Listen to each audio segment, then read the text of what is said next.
Professor Akin Oyebode, who is a professor of international law and jurisprudence. He joins us in the studio. Thanks for joining us this morning. You're most welcome. It's been too long, Prof. We haven't had you in the studio. Hope you'll be well. Well, I'm retired. I retired 8 years ago. We refuse to allow you to be tired. And why I have shunned TV appearances was because my son, my first son, was Commissioner for Finance in Ekiti State, and I did not want to steal his thunder. Well, as I told you the other time, you both walk on parallel lines you could never meet. Now, let's get into this conversation. Following the claims of the U.S. president in particular, because not only did he make it as president of the United States, he also made it on his personal, platforms as well. Since that, Canada has responded its support for the position of the U.S. president, but China has stood firmly against. At least a legislator in Canada has made that allusion. But the Chinese government has come up to affirm their stance with Nigeria. In your opinion, what exactly is happening in this whole mix? Well, it's complicated, and it could be considered simple. Complicated in the sense that Trump wants to address his base, his supporters, especially the evangelicals, the Christian lobby in America. So he wants to appease them, to say he's the great white father who can protect Christians all over the world. Well, I don't know how he wants to relate to his support for Netanyahu, who is not a Christian, who is Jewish. But you know, his daughter is married to a Jewish guy, and they both went to the Middle East. So there's a lot of duplicity in the Trump agenda. Trump wants to be seen, as I said, as a crusader for Christianity. And well, in the country called Nigeria, the Christians are not a minority, okay? Even though we have a Muslim leadership, president and vice president, that should not discount the nuisance value of Christians in Nigeria. I listened to the Chief of Defense Staff who said, look, Christians are not being persecuted in Nigeria. So anybody who suggests that Christians are being persecuted and that they require the intervention of America to save them needs to check his facts. So I'm saying that Trump just invented that crisis in order to appease his base and to be seen as a doer, a protector of Christians in the world's largest black nation. But what happened yesterday, I'm talking of the midterm elections, had prevented Trump from reaching out or holding himself out as the great white father who has a mission in Nigeria. For once, Trump maybe is regretting that he called us shithole countries. Shithole, you know, just like a lavatory. He's spoken despicably about Africans, not to talk of Nigeria. And we must be revising his notes now because of the elections in America. He's lost reckoning with Americans who regret now that he was elected president. Well, one claim he has also made is that maybe the Republicans lost because he was not on the ballot. He's on the ballot, whether he wants to acknowledge it or not. The midterm elections in America usually is seen as a popularity test for the incumbent president. This time, it's clear that people have voted against Trump. And definitely, if he continues along that trajectory, the Democrats will be warming up to replace him at the White House. Okay. Now, so there are some other deeper issues, though, particularly about the claims that he has made. One word that's been given a good number of diplomats and legal practitioners concern is the use of the word genocide.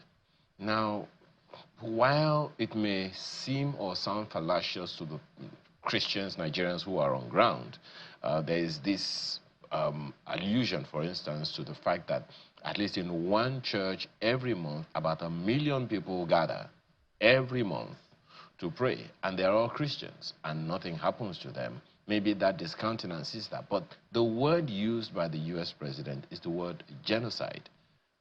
How concerning? Is there a cause for concern in that allusion at all, or you think we should just go sleep easy, there's nothing that's going to happen? Well, in international law, there is respect for the Genocide Convention of 1948, where genocide is defined as a deliberate extermination of certain people, either on the basis of their race, on the basis of their belief, religious belief, or some other peculiarity.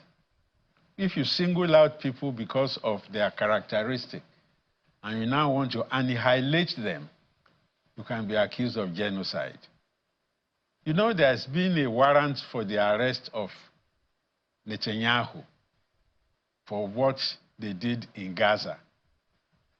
I'm sure Trump will not want the Genocide Convention to be invoked against Netanyahu. So he can't be selective now. You're either pro or against genocide across the world. In Nigeria, I think, I don't know what motivated him to create a crisis that he wants to ride on. I still can't understand the motive. This is a man who has shown tremendous disrespect for Africa and for Africans. And for him now to be seen as a crusader who wants to come and liberate Christians in Nigeria, I think it's a non-issue. It's a phantom allegation. We have Christians and Muslims in many families, including mine. Okay? So I don't understand what Trump wants to achieve. Okay. Well, there are those who also say that even the first family, they have Christian and Muslims in the country. The first family in the country, they have Christian and Muslim at the head of the nation. But, you know, before I go to Kayla, Prof, how should the federal government, the Nigerian government, particularly the office of the president, should be responding? Already there's been a statement put out, signed by the president, that that's not our reality. But there are those also calling for some kind of diplomatic intervention. What are the things you would propose? Well, first things first. It's more than 2 years since ambassadors were recalled. Nigerian ambassadors abroad were recalled under this dispensation. And for more than 2 years, we've not had ambassadors or high commissioners for Commonwealth countries anywhere in the world. That is a deficit which the Bola Tinubu government has to address. If we had a Nigerian ambassador in Washington, he would have taken the heat for Nigeria. You don't have a permanent representative at the UN. You don't have a high commissioner at the Court of St. James's, that's London. not to talk of Moscow or Kyiv in the Ukraine. We have an embassy in the Ukraine. But all these embassies without ambassadors does not speak well for a country that wants to play in the big leagues. Nigeria is not a penny country. We are not a small country that can be ignored. We have to make our presence felt. And I think it's a disservice to the stature and standing of Nigeria that we don't have ambassadors representing us. So we have to get that fact clear. Okay. The second thing, of course, is to engage the United States diplomatically.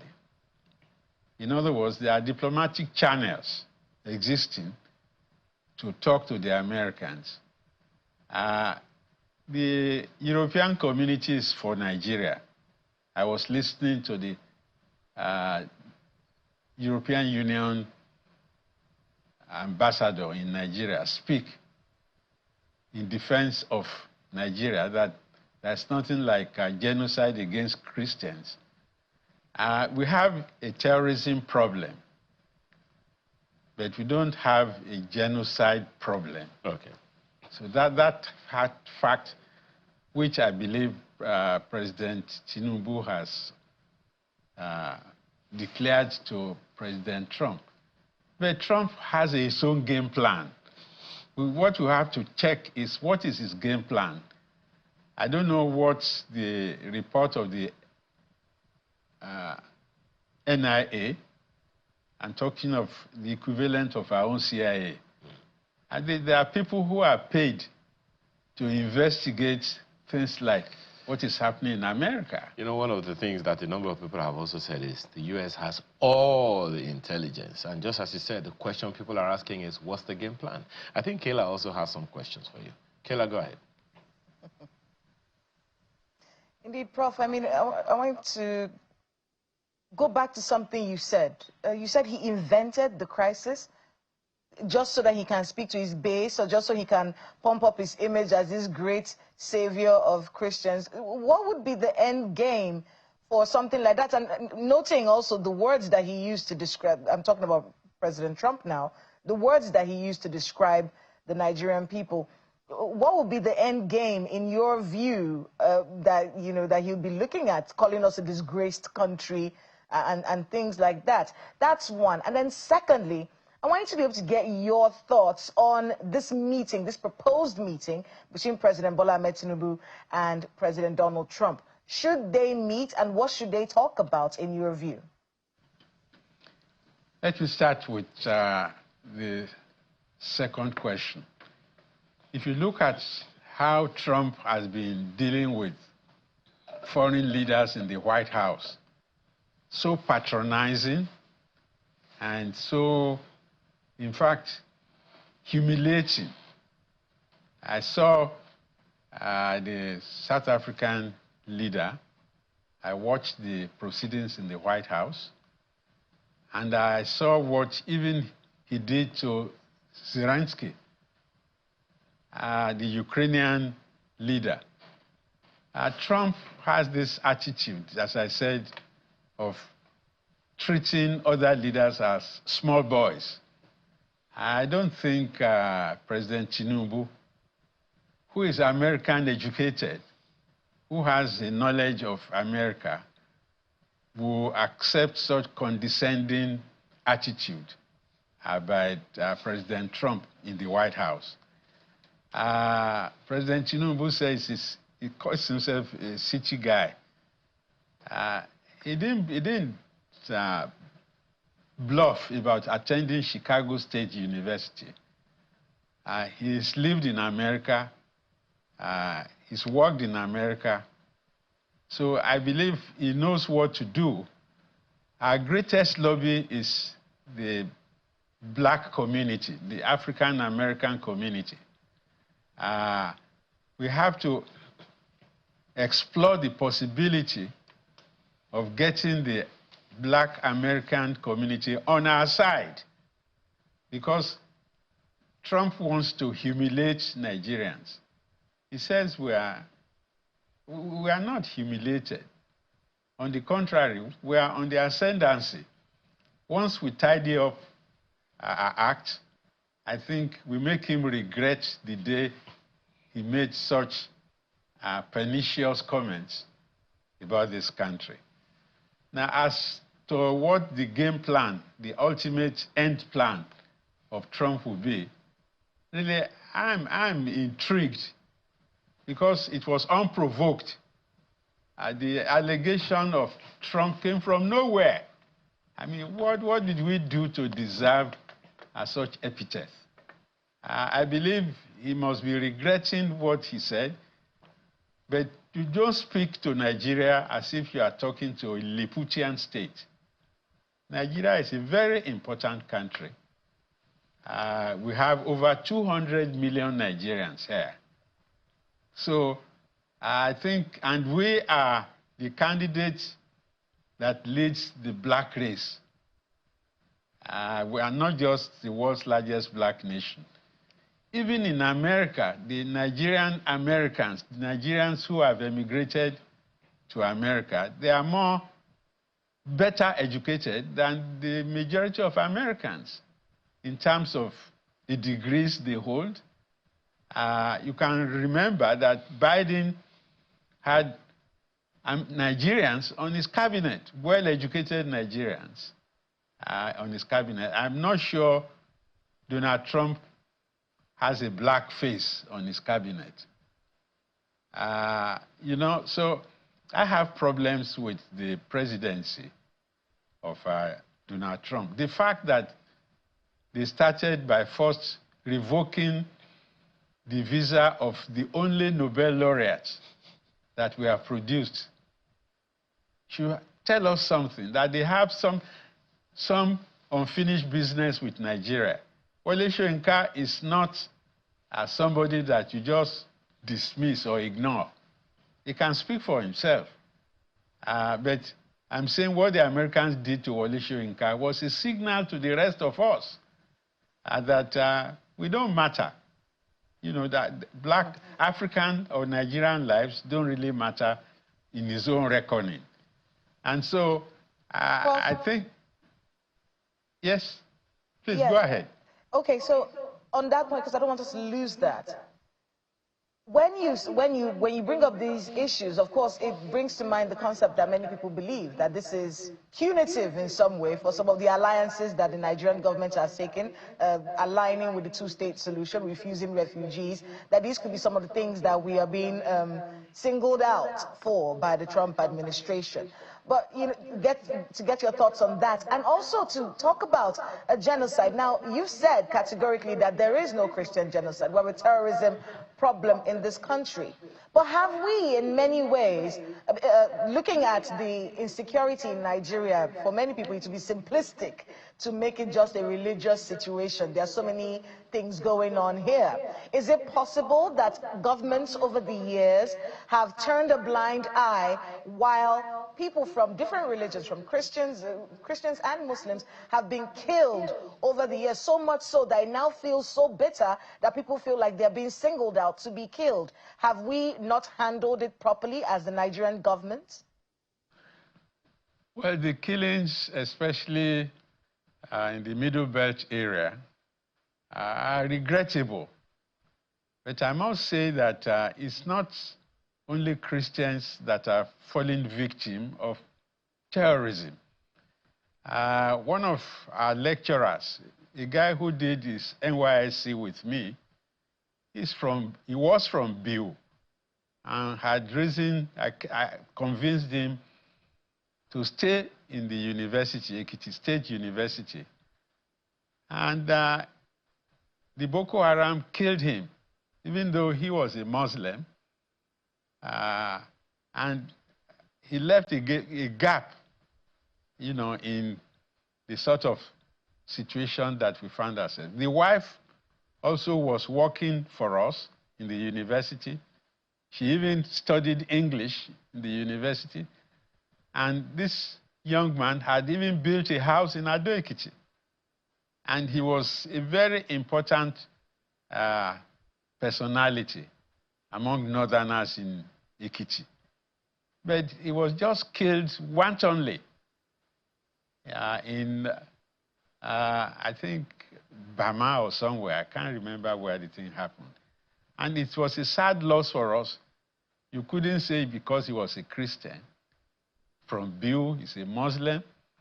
And so I must say that terrorism does not distinguish among Christians or Muslims. And I believe there's an effort to blackmail President Tinubu here that he and his deputy are both Muslims. But it has been shown that the fact that we have a Muslim presidency has not impacted badly on Nigeria. In terms of the friends that Bola Tinubu has been keeping, like the Brazilian president, Lula is a left-wing person who is a prominent member of the BRICS. And if Brazil and Nigeria are getting together, it's because of history. I mean, you go to a place like Bahia in Brazil, the Yoruba Brazilians, they are a notable group in Brazil. And in Nigeria, we have Brazilian Quarter. So what I mean to say here is that it's not a crime that we have committed by seeking new friends, either in Brazil or in China. China has a lot of investment in Nigeria. Although some look at what the EFCC did, more than 700 Yahoo Chinese were arrested with Nigerians.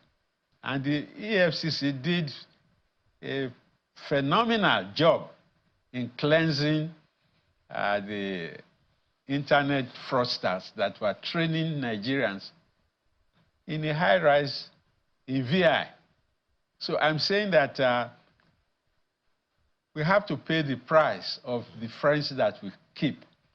I'm not one to say that Christians have not suffered, because there is the allegation that some Fulani irredentists want to replace the people on the plateau, and that these Fulanis are not even Nigerians, that they came from outside Nigeria, claiming that the Fulani are entitled, so to speak, to colonize Nigeria. I think Nigeria is too big a country to be colonized by any ethnic group. You know, one last thought, just about 30 seconds, Prof. Yes. There have been occasions where some Nigerians call on foreign nationals to come rescue them because of one thing, maybe one government or the other issue. It's not limited to this government. Previous governments have also suffered the same. In fact, Mr. Nyesom Wike said there was the same strategy used against President Jonathan. That act, how do we nip it in the bud? Because it would seem like the governments have not been able to buy the trust of the people. In 30 seconds, how do you think we can handle that? Well, the present government is going to its third year. So it has not spent its tenure, its full tenure in Aso Rock. And I think this government has tried as much as possible to be inclusive in terms of the ministers. At least every state has a minister. And if you have inclusive governance, it will be difficult to separate us on the basis of ethnicity. Nobody chooses where he's born or his parents. These are not things that you determine. You are just born into a Muslim family or a Christian family, and we have to live together. Bola Tinubu, as far as I know, is not a bigot. He's not an Islamic bigot or a fundamentalist. His wife is a Christian pastor, or should I say pastoress. I think Donald Trump this time has overreached himself. And well, we should not play according to his playbook. It's now up to us as Nigerians. I mean, that's what I hear you saying now, to hold our own ground on this particular matter. We have to thank you, because definitely we're bringing you back, whether on this or any other issue. Thank you so much for your time this morning. Professor Akin Oyebode is a professor of international law and jurisprudence. We truly appreciate your time and your thoughts this morning, Prof. Thank you very much.